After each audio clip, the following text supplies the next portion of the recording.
Hi everyone, as always, I'm Vlad Sparastoria. I shoot and I know things about shooting, and this little one is the 22 short today. In fact, we're making a video that's a bit different from usual. Because for those who don't know, most of the time we go to examine a weapon and possibly the ammunition. Today we're focusing on this historic, ancient, even if small ammunition. The .22 short actually has the distinction of being one of the oldest cartridges ever, and is the oldest American cartridge still in production today. The .22 short wasn't originally called that. It was simply called .22 or .22 Rimfire to highlight the use of rimfire ignition, which at the time, in 1857, when it was introduced, was a new technology. Anyone approaching the study of firearms for the first time is often surprised by how much there is to learn. The ammunition that is still commonly used today actually has very ancient origins. In fact, ammunition technology has made very little progress in the last 150 years. However, the mid-1800s was a time of great technological revolutions in every field, including weaponry. The story of the .22 short therefore fits into the context of the development of the metallic cartridge. And essentially, in just a few decades, there was a shift from muzzle-loading weapons to breech-loading weapons, which we could define as modern. I have talked about these aspects in great detail in some of my videos, which I will refer you to, but briefly. From the mid-1600s to around 1830, infantry weapon technology essentially remained the same. Muzzle-loading weapons, loaded from the barrel, whose propellant charge was ignited by a mechanism with a flintstone. With the Industrial Revolution and many new inventions in the fields of technology, chemistry, and engineering, weapon technology would also undergo a transformation. The first person who attempted this, surprisingly early in 1812, was a certain Samuel Pauly, a Swiss gunsmith who built a breech-loading weapon with a metal cartridge and even presented his weapon to Napoleon. We made a dedicated video on this very interesting chapter of history. If you want, you can check it out by clicking at the top right. Pauly's weapon, however, was a handcrafted weapon, and despite its very interesting loading method, at that time it was nowhere near suitable for mass use, not even for non-military purposes. In the 1830s, with the discovery of a chemical compound known as mercury fulminate, which many of you know from the television series Breaking Bad, it's possible to make percussion caps. What are percussion caps? Where before, for over 200 years, firearms were ignited by a flint striking a piece of steel, which produced sparks. Percussion is exactly the same. It's exactly what the name implies. A substance that, if struck, or for example crushed between two metal surfaces, will produce a spark strong enough to ignite a propellant charge. Percussion spread very quickly throughout Europe and the rest of the world because it provided a much more reliable and much faster ignition of gunpowder. These percussion primers were made with a small component, a little cup, a small cap made of copper or brass. And since you had to apply this cap to your weapon every time in order to fire, the next step in evolution, let's say, was very close. If I already have a disposable metal component that I need to put on my weapon to ignite a propellant charge, it makes sense for this primer to also contain the propellant charge and the bullet it needs to fire. Thus, from the mind of Nicolas Flaubert, the .22 ball bullet was born, also known in Italy and Europe as the 6 mm Flaubert.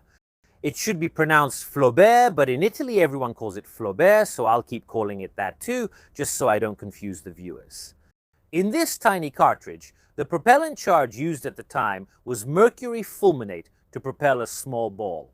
It still wasn't anything suitable for the military world or, for example, for self-defense. However, it was a very important step in the right direction. In this way, control was born, the very concept of the metallic cartridge, a concept that, as already mentioned, we still widely use today in firearms. The safe Flaubert was invented in Europe. However, across the ocean, a lot of attention was being paid. In America, in fact, firearms technology was being pushed forward by many ambitious individuals and the companies behind them. The weapon that was so fashionable in the mid-19th century at that time was the revolver, which was the latest novelty on the market. And two companies would go on to compete, and in a certain sense are still competing even today. The big revolver market, Colt and Smith & Wesson Colt.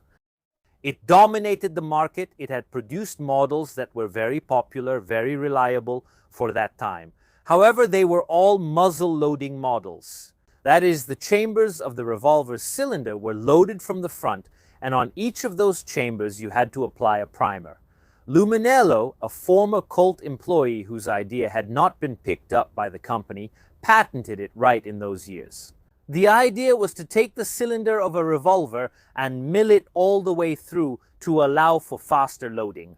This very important and controversial patent, that of Rollin-White, which we have already discussed at length, would be purchased by Smith & Wesson. Smith & Wesson, which for the next 20 years would secure the monopoly on the metallic cartridge, because how can I use a metallic breech-loading cartridge? In a revolver, the cylinder has to be milled on the side, apart from what the Rollin-White patent guaranteed. And for their new weapon to compete with Colt, the Smith & Wesson No. 1, they would develop Flaubert's idea. They would lengthen the casing, which previously only contained the primer he created, to add 4 grains of black powder and a slightly heavier bullet. This is how the very first version of the .22 short was born.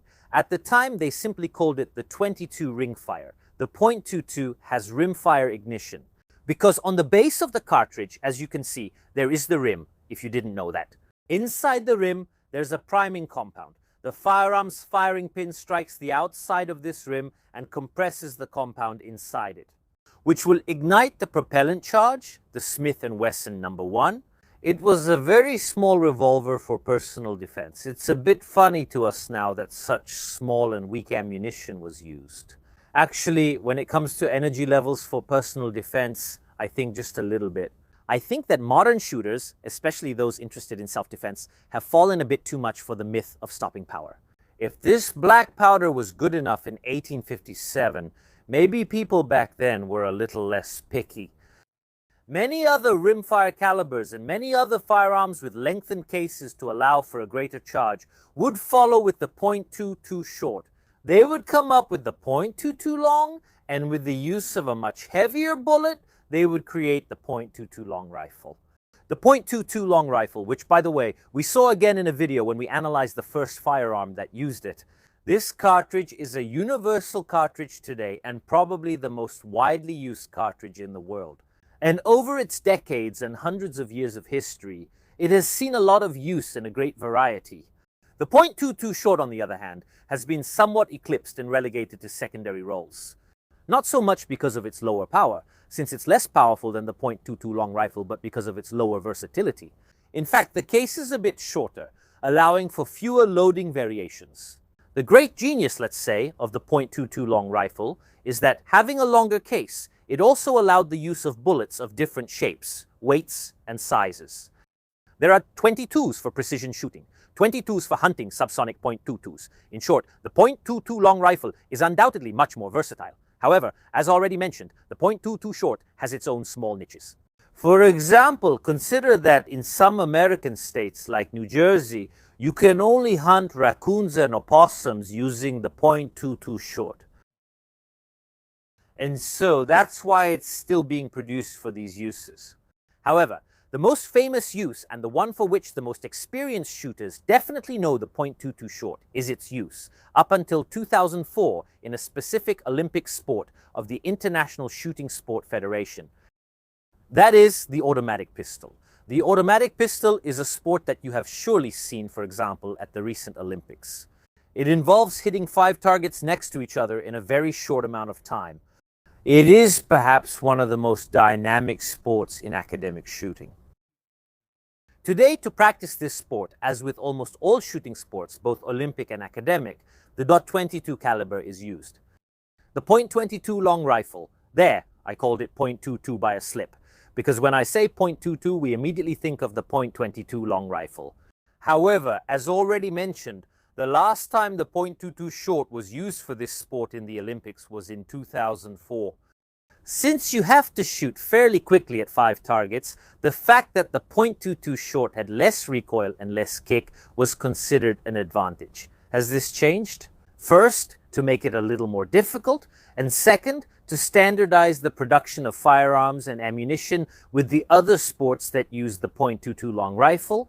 In this sense, the automatic pistol was the only, let's say, black sheep outside the flock. So, after this date, the .22 short firearms immediately lost a lot of their value. And even though there are still quite a few of these specimens around, the ammunition is a bit less common. Even though, I repeat, they are still in production, and you can find these Cellier and Bellot ones. In fact, they are from a fairly recent production. It's not impossible to find this ammunition.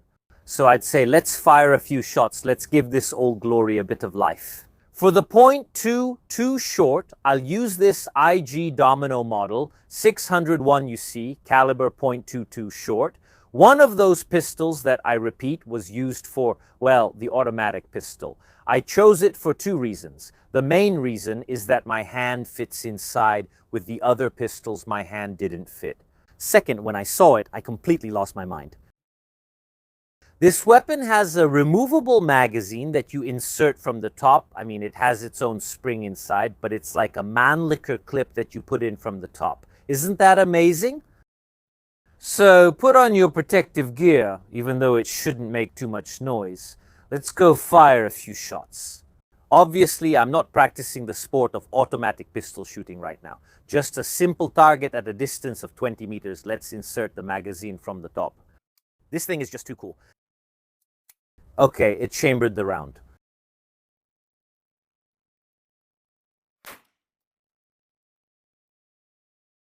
You're jammed. You're slightly jammed. Maybe this weapon hasn't fired in 20 years, huh? Let's forgive it, okay?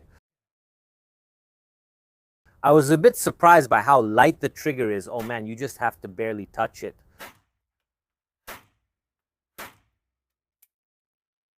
I can't say I see any particular difference from any other .22. I have the impression that, well, the .22 long rifle doesn't really have much recoil. But this one has even less, and it's almost more of a snap, in the sense that it's a pretty light bullet in terms of speed. The Berlo series for this ammunition from a 60 centimeter barrel states 300 meters per second, which is a bit less than the .22 long rifle, not much less, but a bit less. However, this is a much lighter bullet. The .22 long rifle bullets normally have a weight of 40 grains. This one instead has a bullet weighing 28 grains. So consider that it's more than 33% lighter, almost 40% lighter. This thing cracks me up. Go ahead.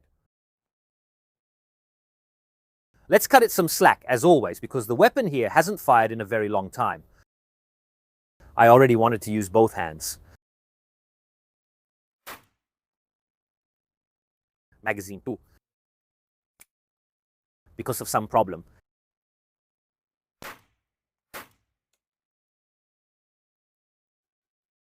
Maybe this poor weapon needed a little care. It's been in storage for who knows how many years.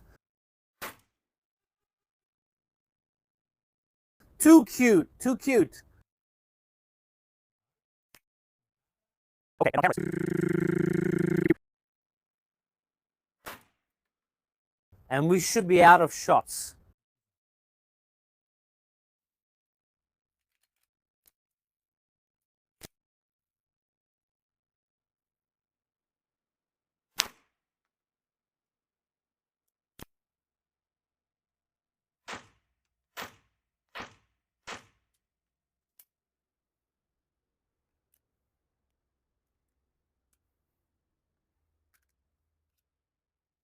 Now, I'll tell you something. The ammo from this barrel length is pretty slow. I don't have a chronograph to measure it. But by shooting and watching the sand behind the target, I noticed that you can see it from quite a distance. You can hear it from quite a distance. First the shot, and then, very clearly, the bullet hitting the sand. Let's shoot these 5 rounds, because then I almost want to try to catch it on camera. If I can. Here we go. If it loads.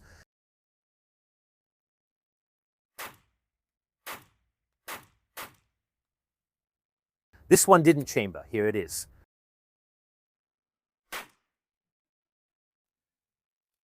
In fact, when shooting faster, it has almost no recoil at all. But let's see if I can get a shot to show you how slow the ammunition is with this weapon. Let's see if I can show you.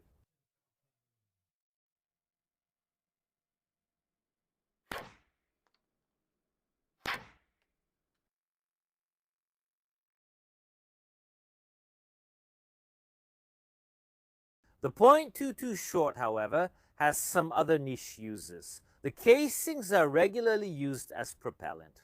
For example, in nail guns, there are certain jobs that require a fairly powerful nail gun, and the .22 short is one of the most commonly used casings.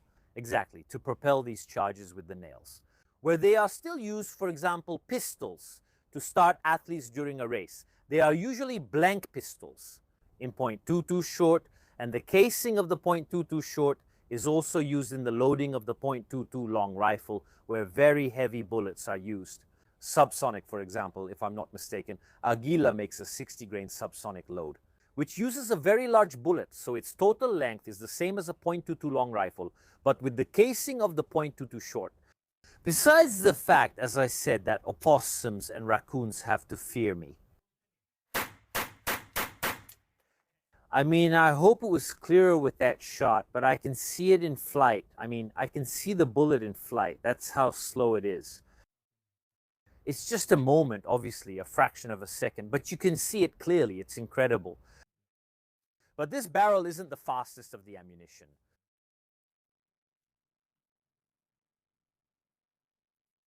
Like an idiot, I was obviously trying to insert the magazine from below. This thing is amazing. It's just instinct. Okay. Another use that's often listed for the .22 short is simply using it in .22 long rifle firearms, since the .22 short and the .22 long rifle have the same headspace. For those less familiar, basically translated in this case, it means they can be chambered without any problem. In the same cartridge chamber, however, the chamber is longer, and so there's a longer part where the barrel is smooth. And a different rifling twist that is normally used for the .22 long rifle, which means the .22 short won't be particularly accurate. And actually, you know what? Let's go to the rifle and check this out. Here we are among the rifle shooters, where Vlad at 25 meters was telling you that there's a big difference between the .22 long rifle and the .22 short. For two reasons, besides the fact that the .22 short, as already mentioned, has a bullet with a different weight. The barrel characteristics also change a lot, and while a .22 long rifle can physically chamber the .22 short, the chamber is much longer, which means there's a section of smooth barrel. Where the rifling hasn't started yet, it's a negative thing for accuracy, because we want our bullet to engage the rifling as soon as possible. The second thing to consider is that with different bullet weights and different bullet sizes, the rifling twist rate is different. Let's do this. We're at 50 meters. We'll fire 5 shots with a regular .22 long rifle to see where those shots go, and then we'll fire that .22 short. In theory, we should notice, besides a lower point of impact, we should also see a significantly greater spread. Let's see, also because the shooter here is what he is. We're still shooting with my beloved Feg, my Lamo.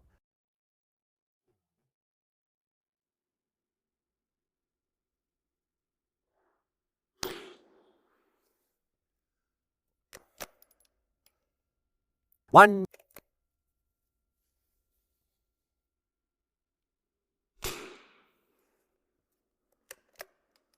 Okay, just to get an idea of where the spread goes more or less.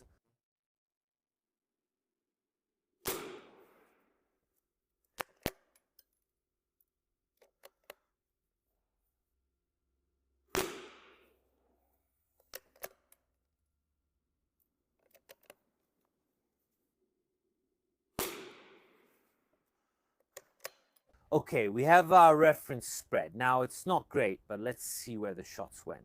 Anyway, they went a bit to the right. I think it's the wind. There's also a little bit of wind. Or it could be me, since I'm trying to get a dog to shoot, but there's definitely wind in that direction. To the right, anyway, as you can see, as far as the group goes, the elevation is correct. They are well distributed along the vertical axis, which also shows that the weapon is zeroed in. And now then, let's try with the shorts and see this time where the point of impact will be. So let's chamber the round.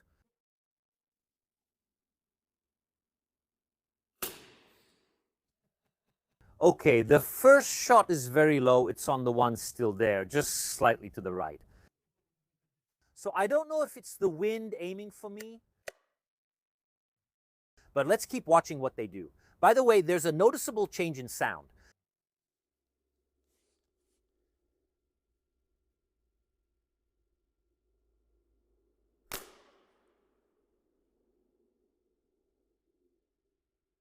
I think it just triggered the ignition.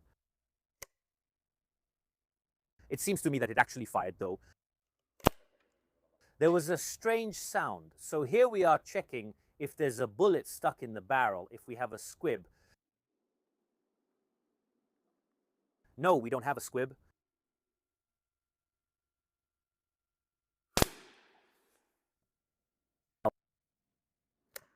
And yes, on the lower left 5. So,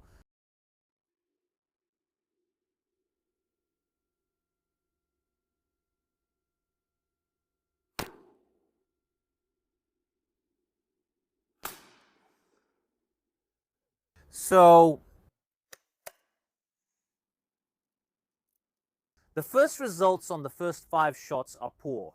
We have one shot that didn't even hit the target. That shot we even thought for a moment might have been a squib. It got stuck in the barrel because of the very weak sound it made. While the other shots are low and with significant dispersion compared to regular ammunition. These were the 5 original shots. We have 1, 2, 3, a grouping that is more than twice as large at a glance and definitely lower. You can see it very, very clearly, obviously.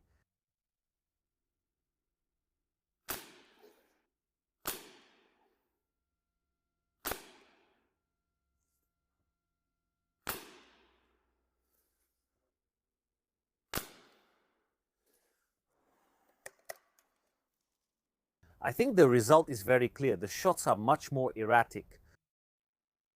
Clearly, I repeat, less powder, wrong rifling twist. So those who say you can easily use the .22 short or the .22 Rogue rifle are only partially right. Here we are back to the rifle. Let's finish the last 5 shots we have left.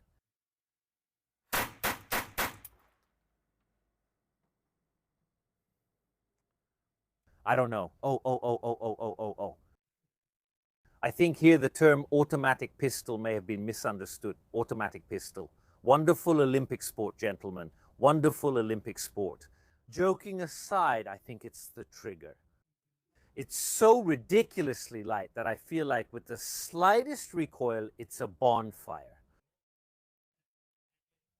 In short, it would be interesting in slow motion, but I've run out of ammo. So thank you all for watching this video, and as always, remember that you make these videos possible, like the Tessin of Legnano that lets me film here today. But the weapons you see on the channel are 99% provided by collectors and other people, companies, and shooting ranges. Without the help of people like you, doing what I do would be impossible. So if you have interesting things, write to me in the comments and let me know if you like them. These. Focus on the ammunition. Lately we've done the 9 Flaubert now with this .22 short. Let me know if you're interested in any other somewhat unusual ammunition. Leave a like and a comment and subscribe. That's all from me. And as always, I'll see you next time.